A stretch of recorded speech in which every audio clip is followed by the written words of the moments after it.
Bonjour et bienvenue dans l'ivresse du moment, un petit passage en revue de mes lectures en cours, en plein milieu de mes lectures, histoire d'y réfléchir un peu et de garder en mémoire. La question de la mémoire sera une des questions posées par, en tout cas l'une, peut-être même plusieurs, des lectures que je vais donc vous présenter. Alors quels sont les livres dont je vais parler?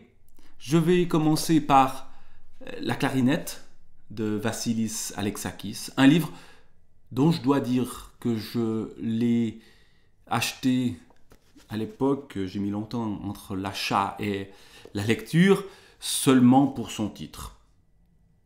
Et on verra que la question du titre du livre est importante dans le livre lui-même, donc je vous lirai un petit passage dans quelques instants. Parmi mes autres lectures, un livre lourd, les journaux de Franz Kafka. J'en suis encore au début de ce monument de la littérature, mais un monument qui se trouve un peu à côté des œuvres. On a tendance à lire d'abord les romans, les livres publiés du vivant de leur auteur, les livres en tant que tels, ce ne seraient pas les journaux qui mélangent les genres. Et chez Kafka, on a à la fois du récit en train de s'ébaucher, on a du journal intime, on a des comptes rendus de pièces de théâtre, là, dans ce que j'ai lu au début, on a des textes qui se modifient, enfin je vous en parlerai un peu plus en détail dans quelques instants. Sinon, je poursuis ma lecture complète, j'espère, des Rougon-Macquart de Zola. J'en suis ici dans le deuxième volume de la Pléiade, le 6e roman des Rougon-Macquart, son Excellence Eugène Rougon, un roman politique dont je vous parlerai aussi. Et puisqu'il est question de politique, un livre qui parle de politique et qui parle surtout de droit, de loi, c'est ce livre du juriste Alain Supiot, La gouvernance par les nombres. Et puis, on retrouvera mes deux chouchous que je traîne depuis très longtemps. Si vous revenez en arrière dans la playlist de ces vidéos de l'ivresse du moment, vous les retrouverez. Vous retrouverez donc Le Seigneur des Anneaux et Emily Dickinson. C'est mes lectures à haute voix que je lis très lentement, trop lentement sans doute. Je devrais tout d'un coup me faire une séance plus longue et passer à autre chose. Mais je ne le fais pas. Bon. Donc revenons à la première de ces lectures, la clarinette. La clarinette, évidemment, vous voyez derrière moi un petit cahier d'études pour clarinette. Je suis clarinettiste amateur, je passe du temps avec cet instrument et donc je vois dans un rayon de librairie le mot clarinette, où je me dis tiens c'est intéressant. Et l'auteur Vassilis Alexakis me dit bon ça doit être un grec, mais je connais pas. Je me dis bon ça s'appelle la clarinette, j'achète. Et quelques années après je lis le livre, donc maintenant, et je me rends compte que ça parle pas du tout de clarinette. Enfin pas du tout, presque pas. Presque pas. Alors plutôt que de vous dire pourquoi ça ne parle pas de clarinette, je vais vous lire un tout petit bout où il est question de clarinette, mais où il est question justement du livre qui va s'écrire, parce que le mot clarinette a disparu. J'élabore un livre que je n'avais pas prévu. J'écris sous la dictée des événements.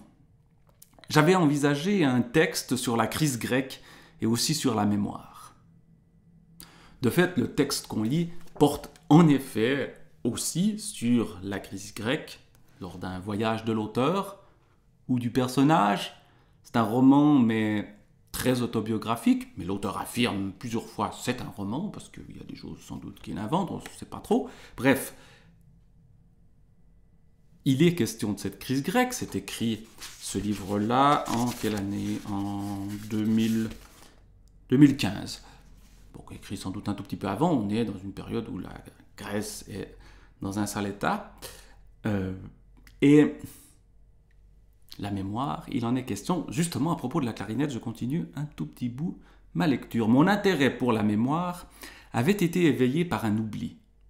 Je m'étais rendu compte, soudainement, pourrais-je dire, que j'avais oublié le mot clarinette. Étais-je en train de réfléchir en grec ou en français? Je n'ai pas tardé à constater que je l'avais oublié dans les deux langues. En fait, c'est le même mot qu'on emploie en grec, puisqu'on dit clarinetto. Je me suis figuré l'instrument, je l'ai même agrandi, je me suis rappelé le genre de son qu'il produit, mais je ne pouvais pas retrouver son nom. Je fus pris de panique. J'ai énuméré tous les instruments de musique que je connaissais, puis tous les oublis. Là, c'est plus la lecture qui oublie. Puis tous les outils de menuiserie, persuadé que d'autres termes tout aussi ordinaires avaient déserté ma mémoire. J'ai été tenté de passer également en revue les diverses formes de chapeaux, du casque à cimier à la toque des popes, mais je m'en suis abstenu. J'ai eu le sentiment que j'étais en train de glisser sur une pente dangereuse. Donc ce livre, La clarinette, est un livre sur l'oubli de la clarinette. Et la suite du livre n'évoque quasiment pas la clarinette. Donc pour le lecteur qui s'attendait à entendre quelque chose à propos de son instrument, il est un peu déçu, quoiqu'il a autre chose. Et comme l'écrit l'auteur, j'élabore un livre que je n'avais pas prévu, j'élabore moi-même une lecture que je n'avais pas prévue. Et donc, j'ai erré avec l'auteur dans Paris et dans Athènes, les deux villes dans lesquelles il vit. J'ai aussi, avec l'auteur, assisté à la maladie de son éditeur et ami. Donc il y a quelque chose d'assez poignant dans cette amitié à un moment difficile. Et j'ai quand même retrouvé la clarinette 200 pages plus loin, alors que l'auteur vient de rentrer à Paris après un séjour en Grèce, qu'il a rendu visite à son ami et éditeur, alors que celui-ci se rendait à l'hôpital une nouvelle fois pour se faire soigner avec un traitement expérimental dont rien n'assurait qu'il allait fonctionner. Donc un moment difficile. En rentrant chez lui, l'auteur, le narrateur, je ne sais pas comment dire, parce que c'est à la fois un roman, une autobiographie, mais on laisse planer le doute là-dessus.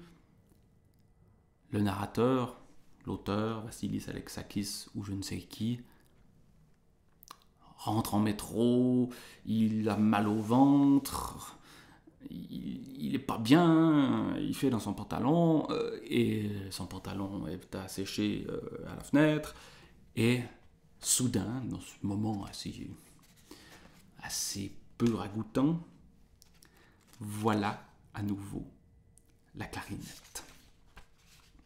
Et cette clarinette, quand est-ce qu'elle survient?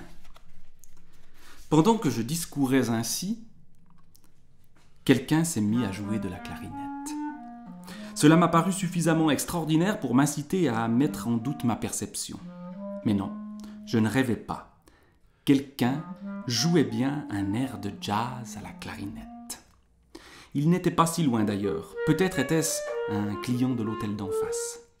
Il avait si bien choisi le moment de son intervention que j'ai cru qu'il jouait pour moi, pour me consoler de mes petites misères, pour me donner du courage.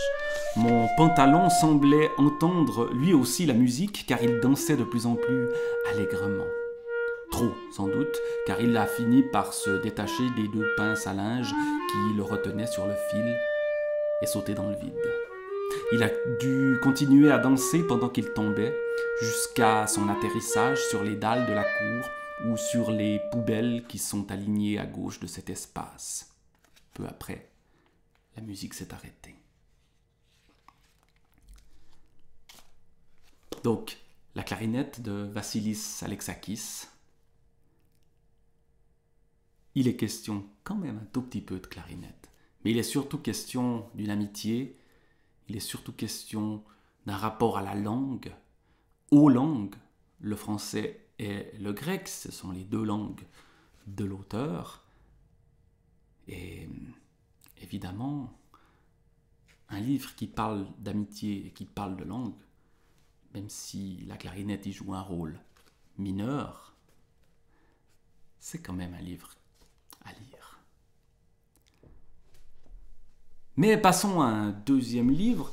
Les journaux de Franz Kafka, ici, c'est la première traduction intégrale par Robert Kahn aux éditions Nous.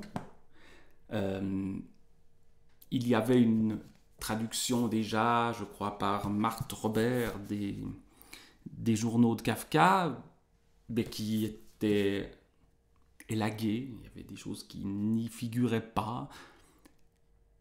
Et ici, on a une traduction, je sais qu'il y en a d'autres qui se font notamment sur Internet, mais celle-ci en livre papier, de l'intégralité des journaux de Franz Kafka. Ce qui est intéressant, c'est que finalement, l'œuvre de Kafka, j'ai lu les plus célèbres livres de Kafka il y a assez longtemps. J'ai le souvenir d'avoir lu notamment Le Procès et Le Château, alors que j'étais à l'école de recrue à l'armée. Et donc, j'en ai ressenti d'autant plus l'absurde et l'arbitraire que j'étais dans un lieu absurde et arbitraire à ce même moment. Mais les journaux de Kafka, c'est autre chose que ces œuvres publiées. Et c'est peut-être encore plus intéressant d'aller lire l'œuvre de Kafka en train de naître. En train de naître dans ces journaux, le pluriel est assez important parce qu'il ne s'agit pas, ou pas seulement, d'un journal intime qui, jour après jour, noterait les événements, noterait les pensées. C'est aussi l'élaboration d'une écriture. D'ailleurs, dans les passages, pour l'instant, je suis vraiment au début, donc j'ai pas encore pu en voir la diversité et l'évolution. Mais ce que je constate déjà dans ce début de lecture, c'est que les événements vus puis écrits vont être réutilisés, vont être repensés. Il va réécrire sur ce qu'il a écrit quelques jours auparavant. Il va toujours penser, faire œuvre littéraire à partir des notes qu'il prend. Il y a chez Kafka une volonté de littérature évidente. Alors qu'il travaille dans un truc d'assurance, je ne sais plus trop quoi, un travail qui ne l'intéresse absolument pas, et qu'il écrit la nuit, et qu'il dort mal, il raconte ses rêves qui sont parfois assez troublés. Mais ce qui compte pour lui, c'est l'écriture. Et en gros, ces journaux, c'est la matière brute qui lui permet d'écrire.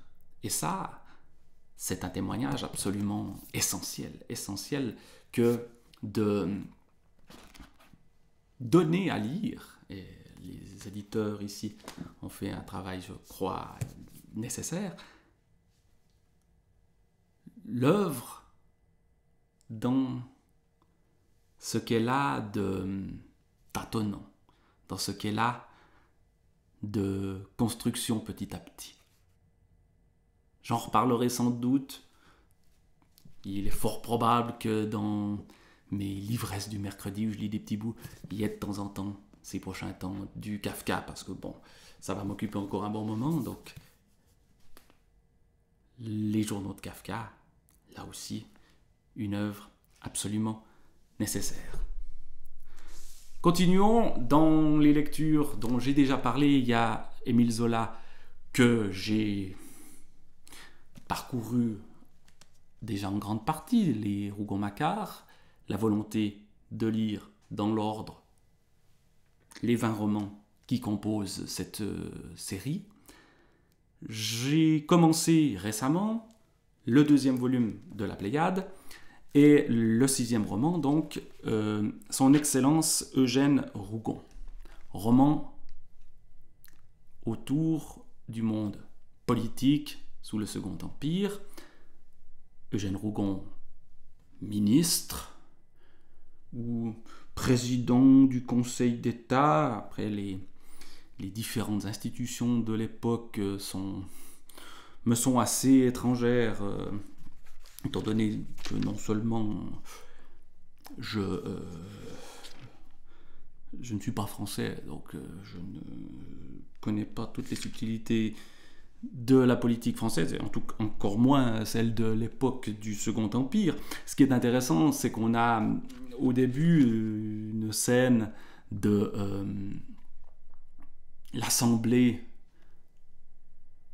législative du Parlement, où ce que l'on constate, c'est qu'il n'y a rien de démocratique à cette époque-là, c'est-à-dire que tous les députés sont par définition favorables à ce que propose le gouvernement et à ce que propose l'empereur. On va faire des dépenses énormes pour le baptême de l'héritier, du fils de l'empereur, et ça ne pose aucun problème. Il y a un discours qui est retranscrit, je crois, un discours véritable qui a vraiment été proposé, qui encense l'empereur de manière absolument dithyrambique, avec des formules un peu toutes faites, et l'enthousiasme derrière est absolument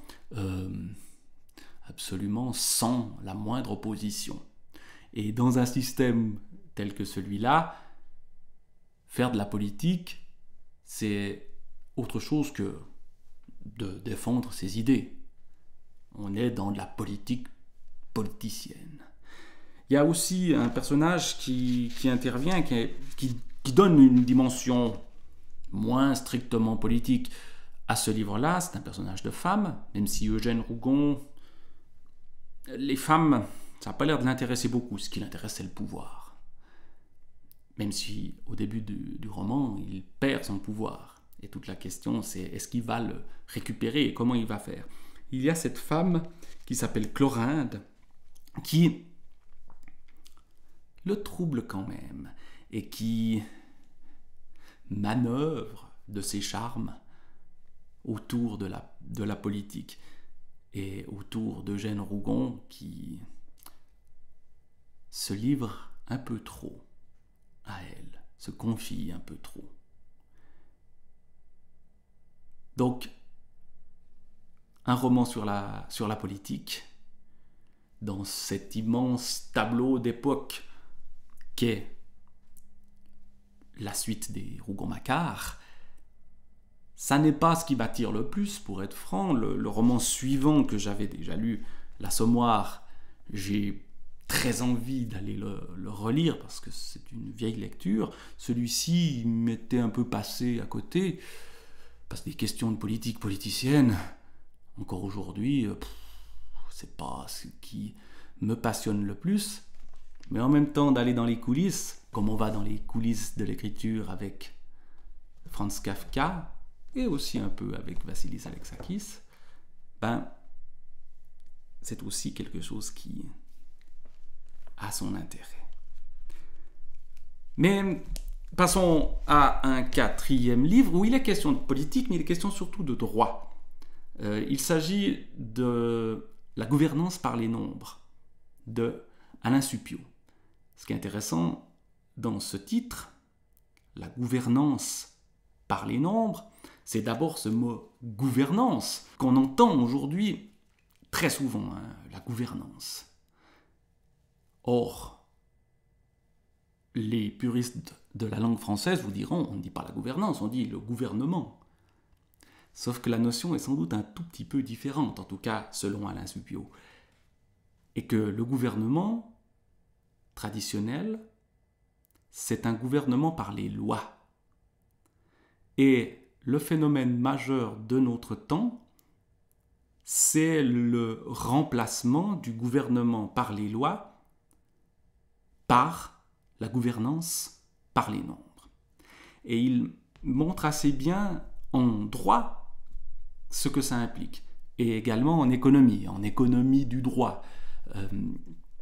Il montre d'ailleurs une chose intéressante, c'est que cette gouvernance par les nombres, elle transcende l'opposition traditionnelle datant de la guerre froide entre communistes et capitalistes, étant donné que les communistes, planificateurs économiques, faisaient de la gouvernance par les nombres, et en font toujours en Chine par exemple.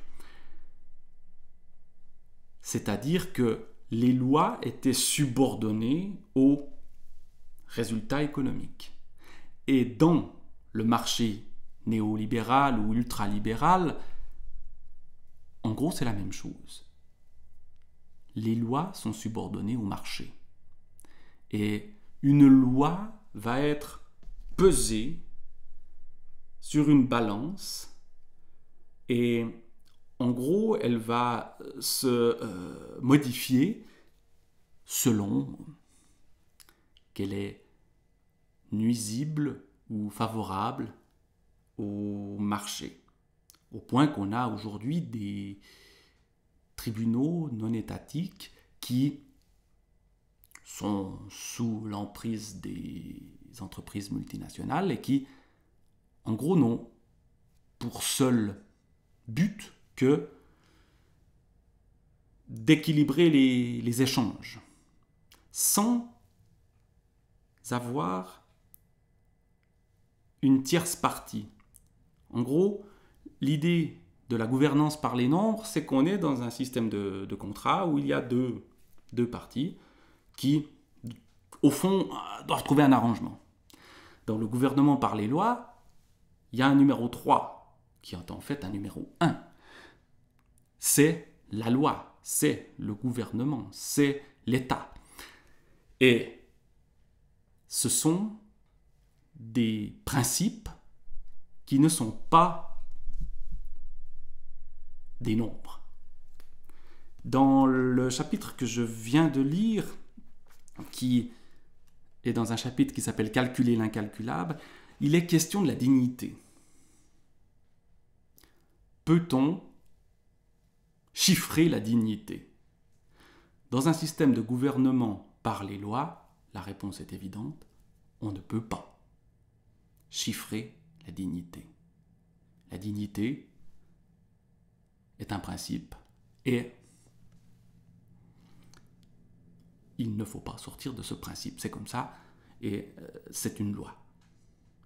Dans un système de gouvernance par les nombres, on va considérer que la dignité, soit on la vire totalement, on dit ça ne compte pas, soit on va essayer de la chiffrer. Dans quelle mesure la dignité est-elle ou non en équilibre avec d'autres intérêts? C'était en gros la question. En Suisse, on a voté il y a quelques semaines sur le fait de punir les entreprises multinationales si elles ne respectaient pas les droits de l'homme et les lois suisses, même à l'étranger. Considérant, de la part des gens qui défendaient cette initiative, que ces lois suisses étaient des principes qu'on ne pouvait pas remettre en cause, même à l'étranger, quand on était une entreprise suisse. Et il se basait sur des exemples assez précis, sur des entreprises qui exploitaient des enfants dans des mines, etc. Donc, en disant la dignité de ces enfants-là n'est pas garantie par cette entreprise, elle doit être jugé pour ceci, même si ça ne se passe pas en Suisse. Les opposants disaient « Oui, mais, bien sûr, les principes, bien sûr, la dignité, bien sûr. Mais il faut peser le pour et le contre. Il y a nos PME qui vont être embêtés si les multinationales ne leur fournissent plus leur matière pour travailler. Ça va péjorer l'économie qui est déjà en grande difficulté. » Donc il faisait des calculs qui étaient typiques de la gouvernance par les nombres. Et le débat donc a été très vif en Suisse sur cette initiative pour des multinationales responsables. Et c'était précisément ce débat-là. D'ailleurs, le résultat a été extrêmement serré. L'initiative a été refusée. Donc la gouvernance par les nombres a gagné, mais elle a été refusée alors que la majorité du peuple avait voté pour la gouvernance par les lois, pour que les multinationales soient elles-mêmes responsables de leurs actes également lorsqu'elles ne font pas en Suisse. Il s'est trouvé que la majorité donc a dit oui a dit oui au gouvernement par les lois, mais la majorité des cantons suisses, puisqu'il faut cette double majorité, a dit non, ce qui fait que, en gros, cette tendance-là n'est pas encore tout à fait éteinte.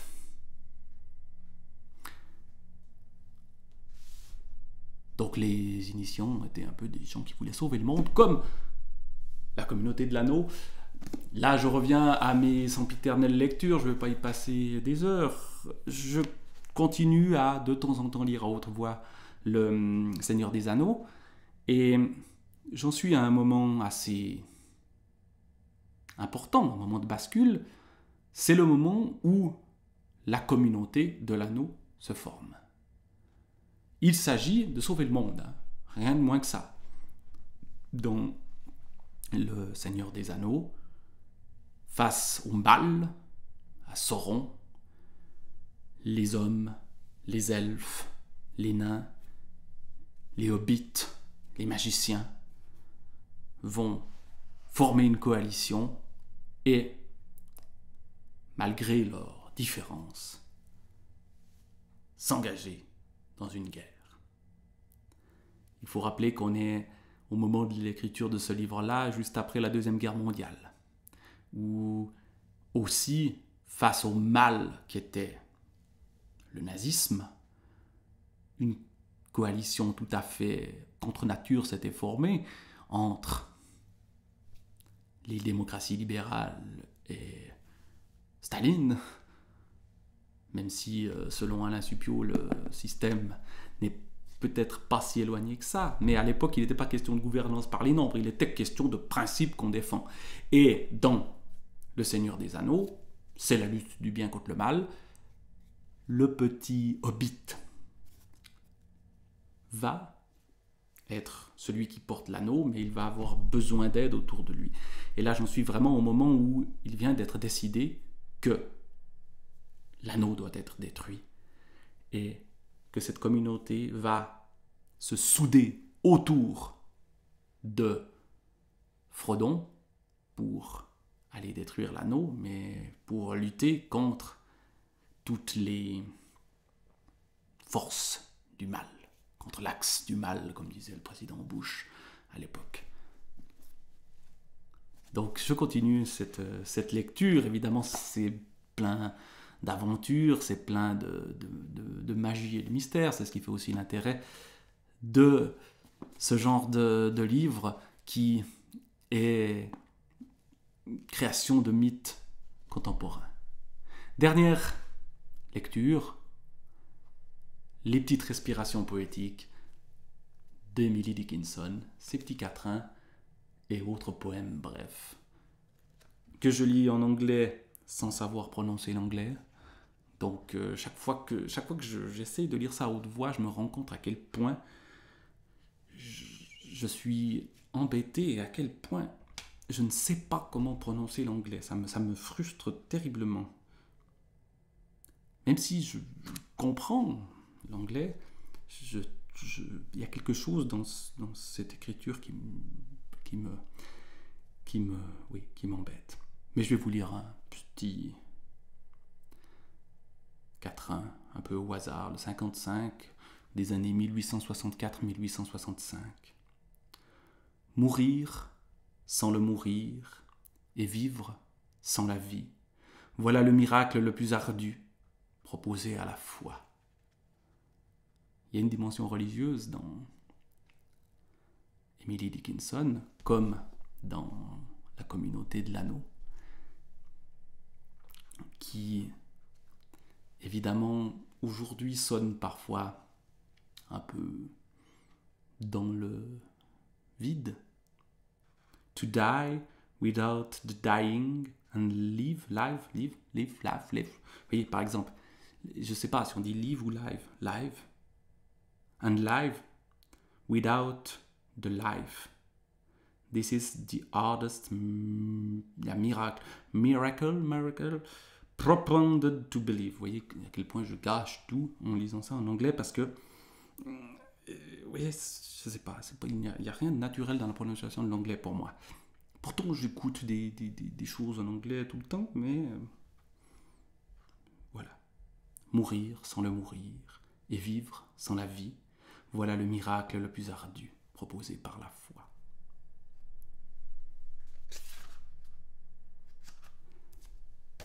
Sur ces paroles poétiques un peu estropiées, je vous souhaite une bonne